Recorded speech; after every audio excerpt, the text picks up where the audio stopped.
In an aircraft boneyard outside Tucson, Arizona, a black man in his early 50s stood in the shadow of a stripped Cessna 421 with the sun beating down on the back of his neck. The plane had been sitting on that patch of cracked desert dirt for almost 7 years. The wings were intact but dented. The propellers were gone, sold off for scrap a long time ago. The windshield had a long crack running from one corner to the other like a vein. The white paint had faded to a pale yellow under the Arizona sun, and the underbelly was streaked with rust where rainwater had pooled and dried season after season. A nest of barn owls had taken over the cockpit. The boneyard owner wanted $450 for it. Nobody else had even walked over to look at it. The plane had been condemned, and it was scheduled to be cut up for aluminum scrap at the end of the following month. The man pulled a thin envelope out of the inside pocket of his canvas work jacket. He counted the money out on the wing of the plane, 20s, 10s, a few crumpled 5s, $411. Every dollar he had to his name.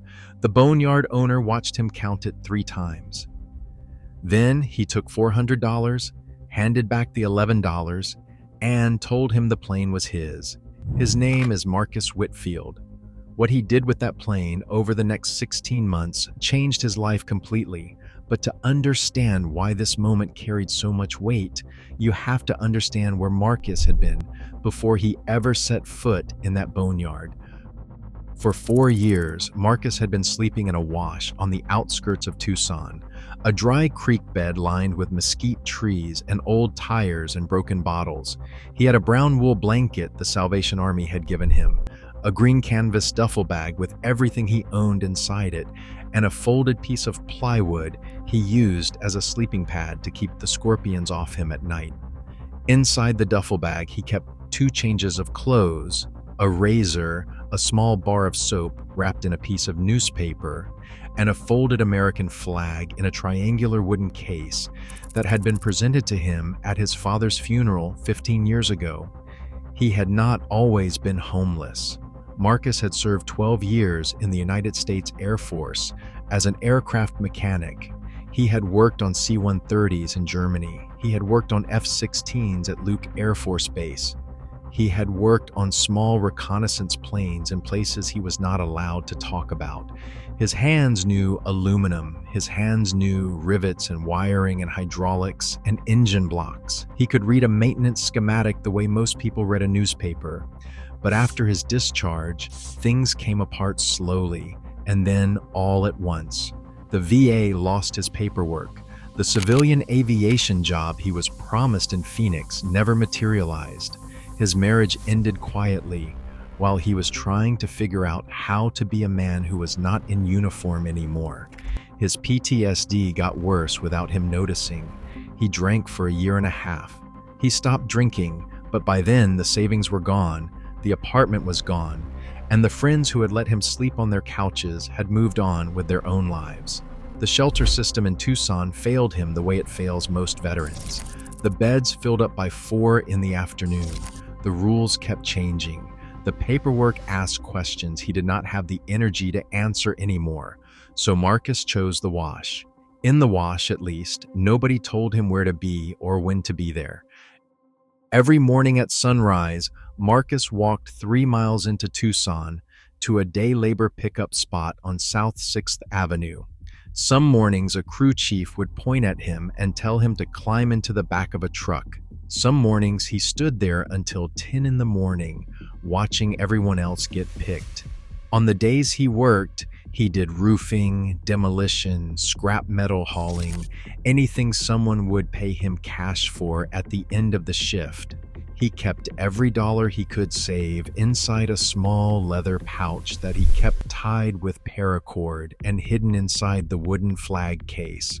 He moved the pouch every few days. In the wash, you learned quickly that nothing you owned was ever really safe. He was not sure what he was saving for in the beginning. He just knew that if he stopped saving, he would stop having anything left of himself. That little leather pouch is what he counted out on the wing of the plane. The first night he slept inside the Cessna, Marcus did not have a door that closed because the door hinges had been stripped. He did not have power because the electrical system had been gutted to its frame. He did not have water. He laid his wool blanket across the bare metal floor of the cabin between the rusted seat rails and stared up at the cracked ceiling panels. A barn owl flew out through the open cockpit window at 2 a.m, its wings brushing past his face in the dark. He laughed about it later, but that night he made a decision. He was not going to be a man who lived in a broken airplane. He was going to turn this broken airplane into a home. He had never converted an aircraft into a living space. He had no money for materials. He had no plan. What he had was 12 years of military aviation maintenance, a small toolbox he had carried with him through everything, and a boneyard owner who let him keep the plane on a back corner of the lot for free as long as he kept working on it and did not bother anybody. The next morning, Marcus started gutting the interior. The first month was demolition. He pulled out the rusted seat rails and sold the metal for scrap, which gave him almost $70 to put back into the build. He scraped corrosion off the aluminum floor down to bare metal, working with a wire brush and a small grinder a fellow veteran lent him from his garage. He cleaned out years of dust and feathers and broken glass. He patched the cracked windshield with clear epoxy resin and aviation tape, layer after layer, until the cracks stopped letting air through. He sealed every gap in the fuselage with marine-grade caulk that another homeless veteran traded him for help moving a generator. By the end of the first month, the inside of the plane no longer smelled like animals. It smelled like aluminum and warm desert air, and the faint trace of jet fuel that never really leaves an aircraft. The second month was wood. Marcus walked Tucson looking for demolition sites and pallet yards and construction scraps. He found a contractor tearing down an old adobe house on the south side of the city. He offered to clean up the site for free in exchange for any usable wood he could carry home. Mesquite beams came from a collapsed ranch fence. Pine boards came from a torn-down storage shed. Hardwood flooring came from a demolished rectory next to a small Catholic church. He hauled it all back to the boneyard in a beat-up wagon he repaired himself from parts he found in the trash. Sometimes he walked 7 miles each way, with the wagon rattling behind him through the heat. He walked past neighborhoods that reminded him of where he grew up. He walked past men sitting on porches who nodded at him without knowing his name. He walked past kids on bicycles who stared at his wagon full of wood and asked their mothers what that man was doing. The grocery store dumpsters behind the Southside supermarkets became his second lumberyard. Wooden pallets thrown out by the dozens every week became his framing material. He pulled them apart slowly, nail by nail, sanded the boards smooth on a small bench he built behind the plane, and laid them down inside the cabin one by one to make a real floor. He learned which store managers would let him take the pallets without calling anyone. He learned which ones to avoid. By the end of the second month, the inside of the Cessna had a real wooden floor. The first time he stepped onto it without shoes, he sat down on it, cross-legged, and did not move for a long time. He just put his hand flat against the wood and felt the warmth coming up from it. Then he got back up and kept working. The third month was insulation. Aircraft fuselages are aluminum tubes, and aluminum holds the desert heat in summer and bleeds it out in winter. Without insulation, the cabin would be impossible to live in. Insulation cost money he did not have. So Marcus made deals. He helped an HVAC contractor clear out a warehouse in exchange for leftover rolls of reflective foil insulation. He helped a man rebuild a backyard shed in exchange for a stack of foam board he had been storing for a remodel that never happened. He traded labor wherever he could find someone willing to make a deal. Piece by piece, he insulated the entire fuselage from nose to tail. He built lightweight wooden frames against the curved aluminum walls and packed them with foam. He laid the reflective foil behind every panel to bounce the heat back out. He covered the walls with pine planking. He sanded and stained with leftover wood stain. A hardware store let him have for $2 because the can had been dented. By the fourth month, the inside of the plane stayed cool enough to sleep through the Arizona afternoon without sweating, and warm enough to sleep through the desert night without shivering. For the first time in 4 years, Marcus slept on something other than a folded piece of plywood. His shoulders stopped aching when he woke up. His hands stopped going numb. He started sleeping for 6 straight hours, then 7. Then came the breakthrough that changed everything. Marcus needed water, real running water. He had been hauling jugs from a gas station almost 2 miles from the boneyard, 2 trips a day in the heat. And you cannot build a real life around hauled water. He found his answer in the curved roof of the fuselage. Marcus built a rainwater collection system using 3 20-gallon food-grade barrels he pulled out of the trash behind a restaurant supply yard. He cleaned them with bleach, sealed them properly, and ran a gutter system along the top of the wings using PVC pipe he traded labor for at a plumbing supply shop. The wings of a Cessna are surprisingly good rainwater catchers when you angle the gutters right. The system held 60 gallons of water, filtered through a sand and charcoal filter he built himself from instructions in a worn-out library book on off-grid living. Tucson does not get much rain, but when it rains in the desert, it rains hard and the system filled fast. For the days the barrels ran low, Marcus also installed a hand pump and a 30-gallon backup tank that he could refill at a community well, 2 blocks from the boneyard. For hot water, he rigged up a propane on-demand heater he found at a swap meet for $40. He built a small shower stall in what used to be the rear cargo hold, walled with cedar he sanded by hand and waterproofed with marine sealant. He laid down a floor made of broken Mexican tile he gathered from a demolition site, blue and white and terracotta red, set into mortar in a pattern he designed himself. The tiles did not match. He said later that was the point. The day Marcus took his first hot shower inside his own plane, in his own home, he stood under the water until the propane heater clicked off and the water ran cold. He had not had a hot shower in 4 years.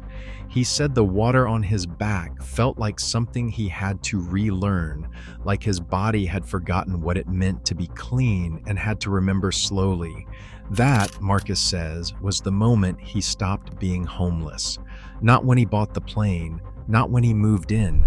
The moment the hot water hit the back of his neck and he closed his eyes and remembered who he used to be. Power came next. Marcus could not afford a solar setup, but he made a deal with a solar installation crew that worked out of a warehouse in Tucson. He worked 3 weeks of unpaid labor with their crew. He climbed roofs in 105-degree heat, learning the trade as he went. The crew foreman noticed how careful he was on the panels, how he treated the wiring with the same respect he had shown for military equipment. The foreman asked about his background. Marcus told him about Luke Air Force Base. The foreman had served too. In exchange for the work, the crew gave him 4 damaged solar panels they could not sell, cracked on the frames but fully functional in the cells. A retired aircraft mechanic named Mr. Henley lived a few streets over from the boneyard. He was 74 years old and had worked on commercial aircraft for Pan Am in the 1970s. He had heard about the man fixing up an old Cessna from his nephew, who had heard about it from a guy at the hardware store. One Sunday afternoon, Mr. Henley walked over with a leather tool bag and asked Marcus if he needed a hand with the wiring. He stayed for the next 5 weekends. He wired the entire cabin for free: interior lights, outlets, a small refrigerator someone had donated, a ceiling fan, and a charge controller for the solar batteries. He explained every connection to Marcus as he worked, the way an old craftsman explains his trade to a younger man he respects. He would not take a single dollar. On the last day, he shook Marcus's hand and told him that helping him had been the best thing he had done all year. Then he asked when he could come back for coffee. That was when the community in Tucson started showing up. A woman from a church on the west side brought a used twin mattress wrapped in clean sheets. A retired carpenter brought a box of brass cabinet hardware he had been saving for 30 years. A high school auto shop teacher brought 5 students by on a Saturday morning to help repaint the exterior of the plane. They worked for 6 hours in the sun, laughing and asking Marcus questions about military aircraft and the engines he used to rebuild. Someone left a small hand-woven Mexican blanket folded on the wing one morning with a note that just said, "For the cold nights." Marcus never found out who it was. A veteran support group from a small American Legion post on East Speedway Boulevard brought him groceries every other week for almost a year. A plumber installed a real composting toilet for him in a small private compartment near the rear of the plane. A woman who ran a thrift shop on Stone Avenue gave him plates, mugs, a set of curtains for the cabin windows, and a small framed print of a desert sunset that he hung above his bed. By the 9th month, Marcus had a kitchen. A 2-burner propane stove sat on a thick reclaimed countertop made from old bowling alley wood he had salvaged from a closed alley in South Tucson. He bought cast iron pans at estate sales for $1 each and seasoned them slowly over the propane flame until they shined like polished obsidian. He found a small stainless steel sink at a Habitat for Humanity restore for $12. Open cedar shelving held his coffee mugs, his small collection of plates, a jar of dried red chiles from a neighbor's garden, and a tin canister of coffee that someone had left for him without a note. By the 11th month, he had a bedroom in the nose section of the plane, separated by a sliding door he had built himself from reclaimed pine. A small reading nook by the side window had a wooden bookshelf holding library books, 3 worn paperbacks, and a Bible his mother had given him before she passed. A small wool rug was on the floor. A lamp with a brass base cast a warm yellow light at night and made the whole interior feel like the inside of a small wooden boat. By the 13th month, he had finished the exterior. He painted the entire fuselage a deep matte blue with white trim. He hung a small wooden sign next to the door that he had carved himself with a pocket knife, and it just said his last name, Whitfield. By the 16th month, the plane was done. The local news station in Tucson found the story by accident. A reporter named David Aguilar was working on a piece about veteran homelessness in southern Arizona. Someone at the American Legion post mentioned a black veteran who had converted a junked Cessna into a real home out at the boneyard. David drove out on a Thursday afternoon expecting to spend half an hour. He spent 5 hours with Marcus that day. Marcus made him coffee on the propane stove in a small percolator he had bought for $1.50 at a yard sale. He walked him through the rainwater system. He showed him the photograph of his unit from Luke Air Force Base, framed now and hanging on the wall above his small reading chair. He told him about the night the owl flew past his face. He told him about the first hot shower. He told him about Mr. Henley. The story aired on a Wednesday night. By Friday morning, it had been shared more than 1.8 million times across social media. People messaged Marcus from 39 different countries. An aviation maintenance company in San Antonio offered him a full-time job. A veterans housing nonprofit in Las Vegas flew him out to consult on a tiny home village for unhoused vets. A documentary filmmaker from Albuquerque contacted him about a short film. Marcus turned down the job in San Antonio. He said he was not done in Tucson. What Marcus did next is the part of the story most people do not know about. He started teaching free classes every Saturday morning behind the boneyard. He taught any homeless veteran who showed up how to convert a vehicle, a trailer, or any salvage structure into a livable home. He taught them how to insulate aluminum. He taught them how to build a rainwater system. He taught them how to find free wood, how to scrap responsibly, how to talk to crew chiefs at day labor sites, which dumpsters were the cleanest. He brought coffee. He brought breakfast burritos from a small Mexican place down the road. He brought patience. He never charged $1. In the first year of those classes, 4 other homeless veterans in Tucson started their own vehicle conversions. Marcus helped every one of them personally. He gave them tools. He showed up on weekends. He introduced them to Mr. Henley, who wired their builds for free the same way he had wired Marcus's. 3 of those 4 veterans are now living in their own converted homes. The 4th is still building. Slowly, the same way Marcus did, 1 weekend at a time.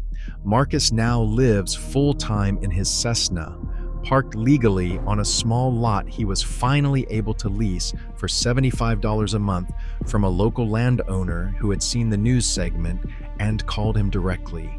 He has a mailing address. He has power. He has hot water. He has a real kitchen, a real bedroom, and a door that closes properly. He has a small herb garden in pots he keeps on the wing where the sun hits longest in the morning. Cilantro, oregano, mint. A small American flag hangs from a pole he mounted on the tail. Someone asked Marcus recently if he ever thinks about the man who used to sleep in the wash on the outskirts of Tucson. The man with the wool blanket and the duffel bag and the leather pouch full of crumpled bills. Marcus said he thinks about him every single day. He said the man in the wash was not weaker than him. The man in the wash was the same man with the same hands, the same training, the same heart. The only thing that man was missing was a starting point, a $400 starting point. Marcus says the plane did not save him. He saved himself. But the plane, that rusted, condemned, owl-infested, scheduled to be scrapped Cessna, gave him somewhere to begin. And sometimes somewhere to begin is everything. If this story moved you, hit subscribe. We tell stories every week about people who built something out of nothing. The next one might be the one that changes how you think about your own beginning.